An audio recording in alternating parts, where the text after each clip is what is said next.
Morning guys, Mark Ferrasci, Protect Dog Training. Just got done working the dogs. We have a wind storm coming in. We get these time periods where the time of year we're starting to go towards winter or come into spring and summer where we'll get patterns of wind as this moves on back through the states, right? So right now that's what we got going on, probably 4 or 5 days of real windy weather with rain coming, that kind of thing. Still piss on you rain. It's nothing like you guys have back in the southern states or anything where you get that tropical type of rain. But it's enough to irritate you. It's cold, miserable. So I just had Grim, the shepherd that I'm working. The customer wants a nice little focused heel and a little bit more back end awareness, that kind of thing. So I've been putting all the pieces together, trying to bring up drive and the play and the toys and keeping things very happy. Keep in mind the dog's an 8-month-old German Shepherd, and German Shepherds are a slow maturing dog. You know, they just are. So if you came at him and started yanking and cranking, you're going to ruin the dog for what you're trying to get him to go towards.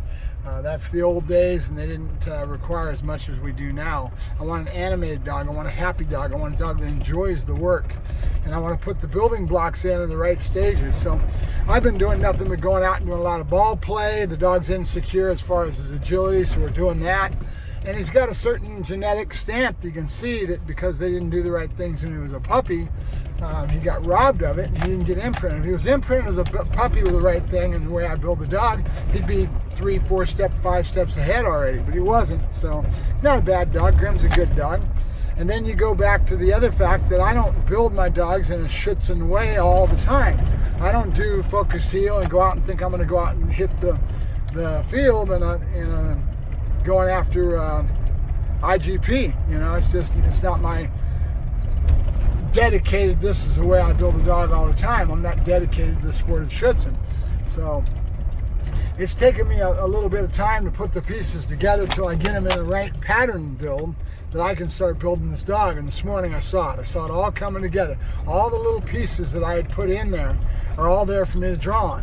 One of the big ones was get it away from me, playing ball into me and doing my ball play that gets the dog's drive to be up. And I've got a whole little 2-ball type of thing I do with that ball on a strap that I'm using to build some ball play. And all the other little pieces of things that I'm requiring of the dog, that finally the dog says, oh, I get this, you know, and you can put those pieces of the puzzle together very slowly but surely. It's nothing more than a pattern build is what it is. In the beginning, it's a real loose pattern. It's not because the dog doesn't understand a thing. You've got to get the dog to get into drive and hear your lips going.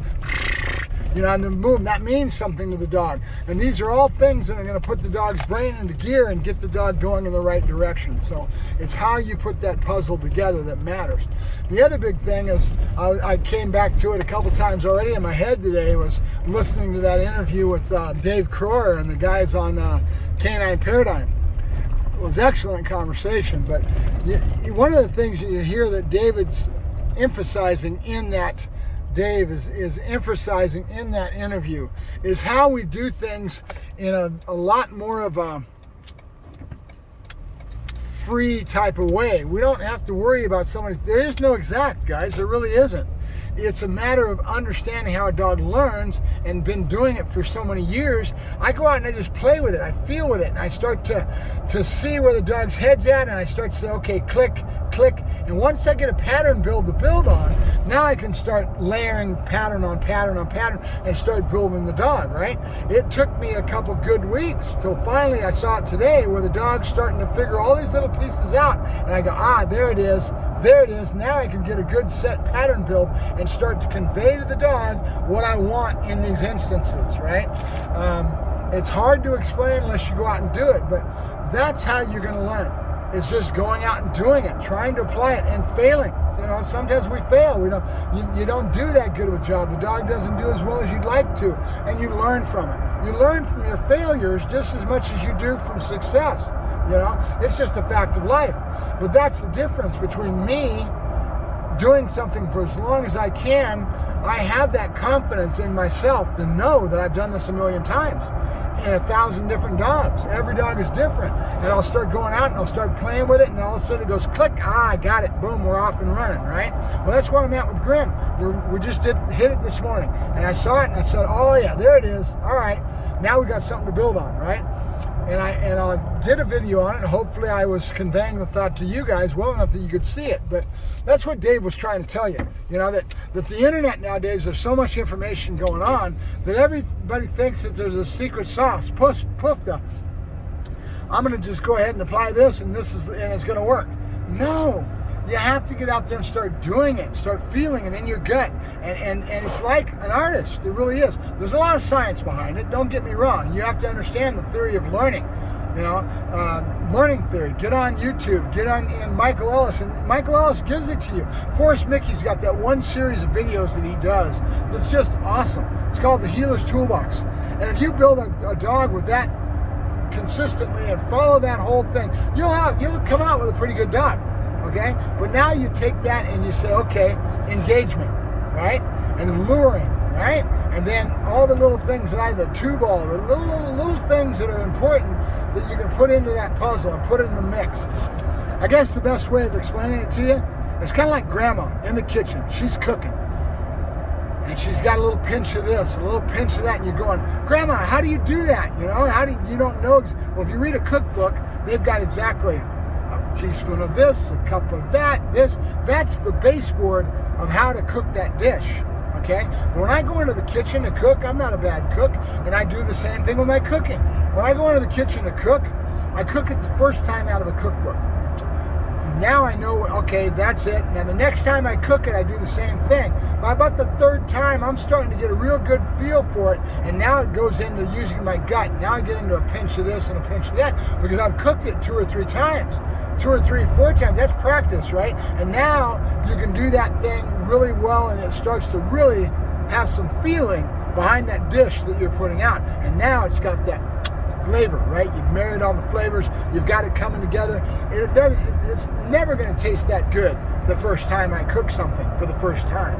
The second time I'm getting a little bit more wired. By the third time I've got it wired, and it starts to really, you know what I'm saying? That's the same thing, the same way you've got to think about with dog training. You've got the science, you've got the structure. Those things are important for you to learn, right? But as you get out there, you've got to just kind of, I have the vision. I have the feeling in my gut of what I want, and it just comes together. And as I put it together, it turns out, right? I have no idea how Grim is going to come out. You got the factor of genetics. I could blame it on genetics. I could blame it on a bad dog. Reality and truth, when it really gets down to it, it's my job to be able to flex with whatever dog I'm working with in front of me and do the best job I can by that animal, right? And turn out the best product that I can. But that's what makes me as good as I am, right? And I'm not saying I'm the world's best, don't get me wrong. There's guys out there that do a lot better than I do in a lot of ways. Everybody's got their own little style. You get into Oscar Moron, he's put in his own thing over the years as he's grown as a trainer. He's touched all these different sports, Mondio ring sport, Schutzen. He's gotten dabbled in a little bit of all of it. And so when it gets down to it, he'll be able to go out and play in those sports individually, but he's a lot better trainer because of that overall. Right? And that's the key, guys. It really is. You gotta get in the kitchen. You gotta get dirty. You gotta get some flour on your hands and on your face, and come out and you're kind of, that's what it's all about. And if you do that and stop thinking that there's some instant gratification, there's some poofda, there's a magic sauce, as David was saying. There is in some regards, but it's the practice, it's the doing it for as long as he's done it that you end up being the chef. Right? And that's what it's all about. So that's what I call the gut feeling of dog training. You feel it in your gut. You taste that food, So I hope that was some of help to you, my little rant. But I just got done working the dog. It's real windy out there and cold. I'm going in to get some breakfast and do my thing for the day. I'll get online and I'll probably be listening to some more of that Canine Paradigm. I really like those guys' show. I really do, because they're trainers that have done it. The one trainer's gone out with Bart a bunch of times and has himself as basically a a friend and a colleague and everything else now that he's paid a lot of money out of his pocket, I'm sure, to spend some time with Bart over the years. So that's a cool thing. But hearing them talk and getting into that's really a neat thing. So I'll go ahead and sign off at my restaurant right now. I'm going to get myself a ham and cheese omelet and eat some food. Mark Ferrasci, ProTech Dog Training, signing off. Have a good day, guys. Bye-bye.